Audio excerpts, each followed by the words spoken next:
నీటి అవసరం తెలిసినటువంటి నేల, అభివృద్ధి అవసరాన్ని గుర్తించినటువంటి నేల, అడుగడుగున ఆత్మవిశ్వాసాన్ని నింపేటువంటి నేల అయినటువంటి ఈ గుంటూరు ప్రాంత ప్రజలకు, ముఖ్యంగా గోరంట్ల ప్రాంత ప్రజలకు మీ అభిమానానికి మనస్ఫూర్తిగా ధన్యవాదాలు తెలుపుతా ఉన్నాను.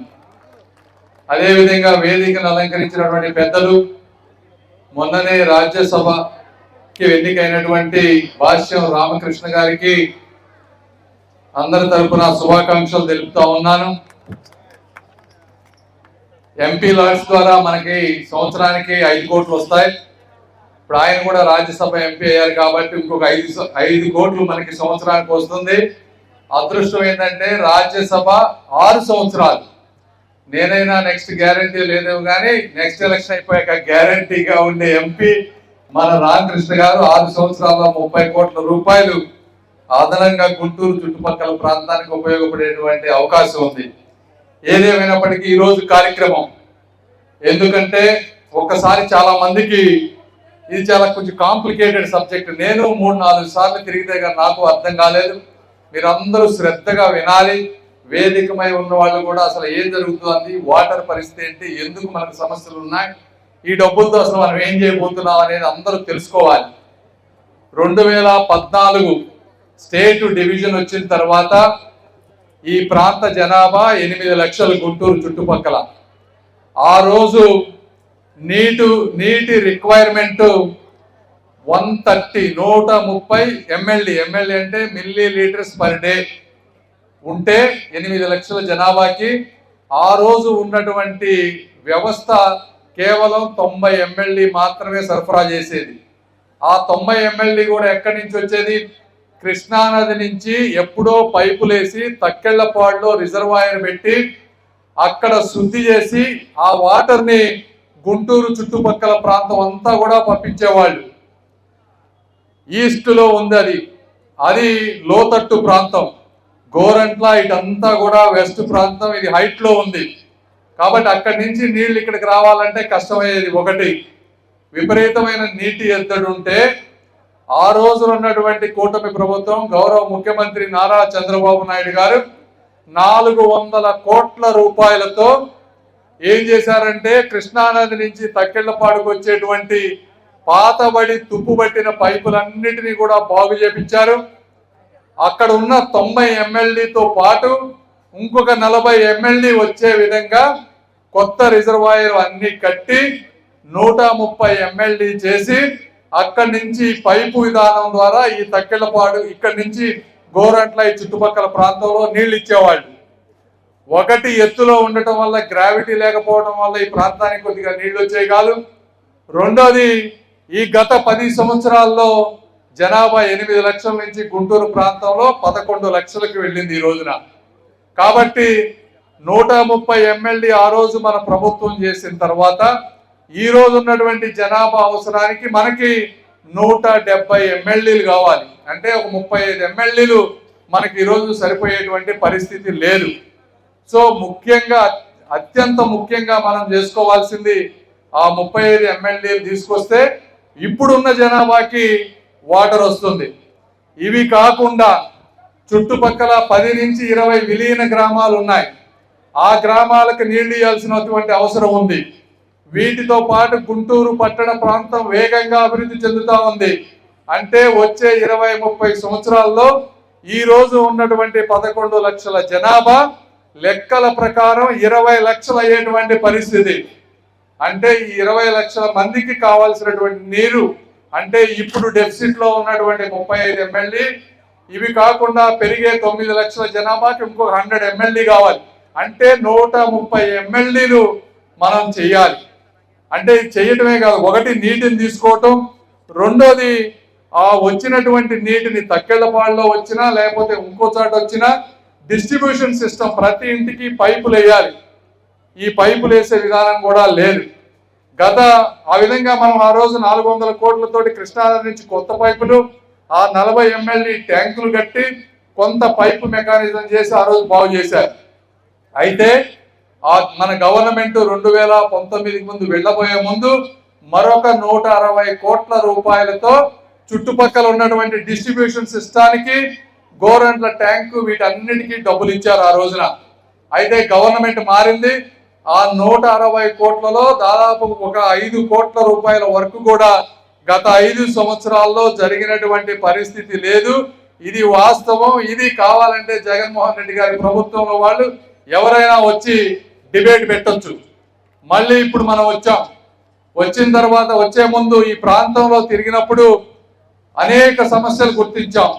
ఆ రోజు కూడా చెప్పాము, గుంటూరు ప్రాంత ప్రజలు కానీ పేద ప్రజలు కానీ మణులు మాణిక్యాలు అడగటం లేదు, మంచినీళ్ళు అడుగుతున్నారు, రోడ్లు అడుగుతా ఉన్నారు, ట్రాఫిక్ సమస్యలు తీర్చమంటా ఉన్నారు, డ్రైనేజీలు శుభ్రంగా కట్టమని అడుగుతా ఉన్నారు. చిన్న చిన్న కోరికలు అడిగారు. ఈ కోరికలన్నీ ఏ విధంగా తీర్చాలనేటువంటి ఉద్దేశంతో తీసుకొచ్చినటువంటి ప్రాజెక్టే ఈ 550 కోట్ల రూపాయల పైగా ఉన్నటువంటి విస్తృతమైనటువంటి ప్రాజెక్ట్. ఈ ప్రాజెక్ట్ 550 కోట్లలో 3 కాంపోనెంట్స్ ఉన్నాయి. ఆ రోజు 160 కోట్లతోటి ఈ డిస్ట్రిబ్యూషన్ ఛానల్ అంతా చేయాలనుకున్నది ఈ రోజు లేట్ అవడం వల్ల ఎస్టిమేషన్స్ పెరిగి 220 కోట్ల రూపాయలు అయింది ఈ 550లో. వీటితో పాటు ఇప్పుడు మనకి తక్కెళ్ళపాడులో కృష్ణానది నుంచి పైప్ లైన్ ద్వారా వాటర్ వస్తూ ఉంది. అది కాకుండా మళ్ళీ కృష్ణానదిలో ఇంకో పైనుంచి డైరెక్ట్ గా అమరావతి నుంచి పైప్ లైన్ వేసి ఇప్పుడు మనం గోరంట్ల ట్యాంకర్ లో కడుతున్నాం. ఈ గోరంట్ల ట్యాంక్ దానికి నీరు కింద శుద్ధి చేసి రిజర్వాయర్ కట్టి గోరంట్ల ట్యాంకర్ పైకి నీళ్లు మనం పంపిస్తే అక్కడ నుంచి గ్రావిటీ ప్రెషర్ తోటి ఈ చుట్టుపక్కల ఈ డిస్ట్రిబ్యూషన్ సిస్టమ్ తోటి చుట్టుపక్కల ప్రాంతానికి అంతా నీళ్లు వస్తాయి. కాబట్టి అక్కడి నుంచి వచ్చేటువంటి కృష్ణానది నుంచి వచ్చేటువంటి కొత్త పైప్ లైన్, కొత్త రిజర్వాయర్, ఇవన్నీ కూడా 85 MLD కొత్తగా రాబోతా ఉంది ఆ ప్రాంతంలో. అది ఆ 85 MLD రావటమే కాదు, ఈ రోజు అక్కడ వేసేటువంటి పైప్ లైన్లు ఏవైతే ఉన్నాయో ఆ పైప్ లైన్లు వచ్చే 30 సంవత్సరాలకి అంటే 200 MLD వాటర్ ఫ్యూచర్ లో అవసరమైనా కూడా ఈ ప్రాంతానికి తీసుకొచ్చే విధంగా పెద్ద పెద్ద పైపులు వేయబోతా ఉన్నాం. అయితే ఇప్పుడు కేవలం పంపు అనేవన్నీ కూడా 85 MLDకి సరిపోయే సామర్థ్యాన్ని పెట్టి ఇప్పటి వరకు అవసరమైనటువంటి ఇవన్నీ తీర్చుకుంటాం. అక్కడ రిజర్వాయర్ కట్టి పైకి పంపించిన తర్వాత ఆ నీళ్లు ఈ 220 కోట్ల రూపాయలతో డిస్ట్రిబ్యూషన్ ఛానల్ కట్టి ఈ చుట్టుపక్కల ప్రాంతానికి ఇస్తాం. వీటితో పాటు తక్కెళ్ళపాడులో కూడా ఇప్పుడున్న దానితో సమానంగా ఇంకొక 50 MLD వచ్చే విధంగా ఇంకో రిజర్వాయర్ కూడా అక్కడ కడుతున్నాం. అది ఎందుకు కడుతున్నాము అంటే ఆ చుట్టుపక్కల ప్రాంతంలో కలిసేటువంటి గ్రామాలు ఏటుకూరు, బుడంపాడు, ఇలా ఆ గ్రామాలకు కూడా అడిషనల్ గా నీళ్లు కావాలంటే ఇప్పుడు ఉన్నటువంటి సామర్థ్యం సరిపోదు. కాబట్టి అక్కడ కూడా ఒక 50 MLD రిజర్వాయర్ కడతా ఉన్నాం. ఈ విధంగా ఈ డిస్ట్రిబ్యూషన్ ఛానల్, ఆ డిస్ట్రిబ్యూషన్ ఛానల్, ఆ రిజర్వాయర్, ఈ రిజర్వాయర్ కట్టిన తర్వాత గుంటూరుకి రింగ్ రోడ్డు ఎలానో వాటర్ రింగ్ రోడ్డు రూపంలో మొత్తం కూడా పైప్ లైన్ రాబోతా ఉంది. ఈ రింగ్ రోడ్డు పైప్ లైన్ ద్వారా విలీన 10 గ్రామాలకే కాకుండా ఆ రింగ్ రోడ్డు నుంచి ఏ గ్రామానికైనా అక్కడి నుంచి చిన్న పైప్ వేసుకుంటే ఇప్పుడు ఉన్నటువంటి సామర్థ్యం ద్వారా ప్రతి గ్రామానికి వచ్చే 30, 40, 50 సంవత్సరాల్లో ప్రతి పేదవాడికి స్వచ్ఛమైనటువంటి నీరు ఎంత కావాలంటే అంత ప్రతి ఇంటికి ఇచ్చేటువంటి కార్యక్రమమే ఈ రోజు మనం చేసుకున్నటువంటి 550 కోట్ల రూపాయల కార్యక్రమం. దీనికి ఈరోజు రాష్ట్రంలో డబ్బులు లేవు.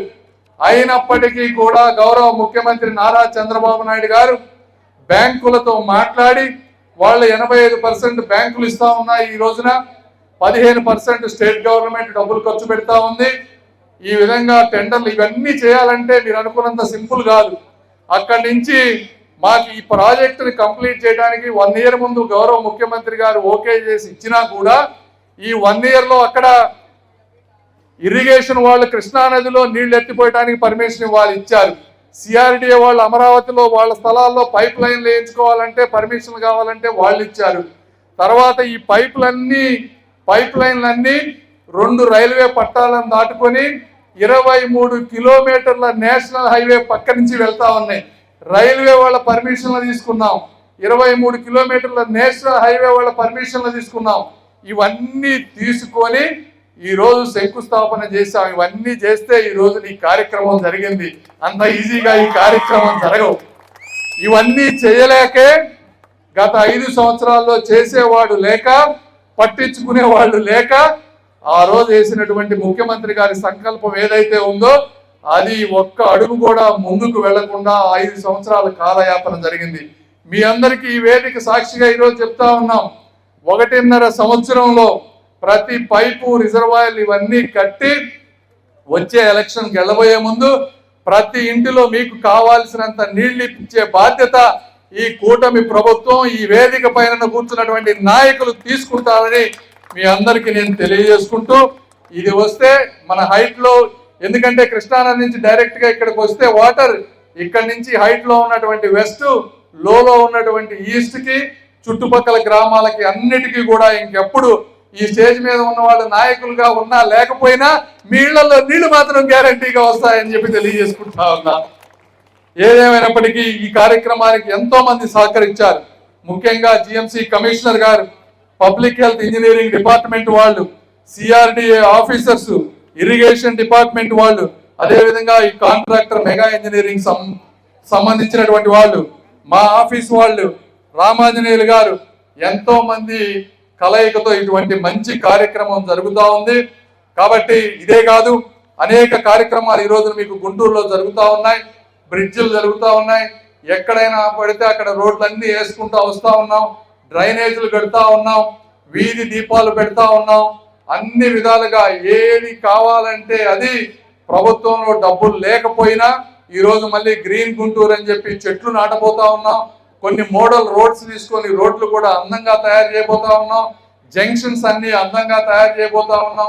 ఈ విధంగా ఎప్పుడూ లేనటువంటి, 40 సంవత్సరాలుగా లేనటువంటి అభివృద్ధి ఈరోజు గుంటూరు ప్రాంతంలో జరుగుతుంది. కాబట్టి ఈ అభివృద్ధిని ప్రతి ఒక్కళ్ళు కూడా, అంటే చాలా మందికి కేవలం బటన్ నొక్కి బ్యాంకులో డబ్బులు పెడితేనే ఓట్లుగా కాకుండా నీళ్లు ఇవ్వటం, రోడ్లు వేయటం, డ్రైన్లు ఇండివిజువల్ గా వ్యక్తిగతంగా ఉపయోగం లేకపోయినా అవి లేకపోతే జీవించలేరు. ఈరోజు మంచినీళ్లు లేకపోతే అనారోగ్యం, క్యాన్సర్ ఇలాంటి ఎన్నో జబ్బులు వస్తూ ఉన్నాయి. కాబట్టి వీటి ఉద్దేశం, విలువలు తెలిసినటువంటి నాయకులు, గౌరవ ముఖ్యమంత్రి గారు కానీ, అదేవిధంగా ముఖ్యమంత్రి గారికి నిరంతరం సహకారం అందిస్తున్నటువంటి పవన్ కళ్యాణ్ గారు కానీ, మోదీ గారు కానీ, అందరం కూడా కలిసిమెలిసి ఈరోజు పనిచేసుకుంటా వస్తున్నామని చెప్పి, అలాంటి కార్యక్రమాలను మీరు అందరూ గుర్తుపెట్టుకోవాలి, ఆశీర్వదించాలని మనస్ఫూర్తిగా కోరుకుంటూ అశేష అభిమానాన్ని చూపించారు. ఇప్పుడు వస్తా ఉంటే కార్యక్రమాన్ని వేణు గారు కానీ, శ్రీనివాస్ గారు కానీ, అనేక మంది సుబ్బారావు గారు, అనేక మంది మీ అభిమానులతో వచ్చి స్వాగతం పలికారు. మీ అందరికీ కూడా మనస్ఫూర్తిగా ధన్యవాదాలు తెలుపుకుంటూ సెలవు తీసుకుంటా ఉన్నాను. Thank you.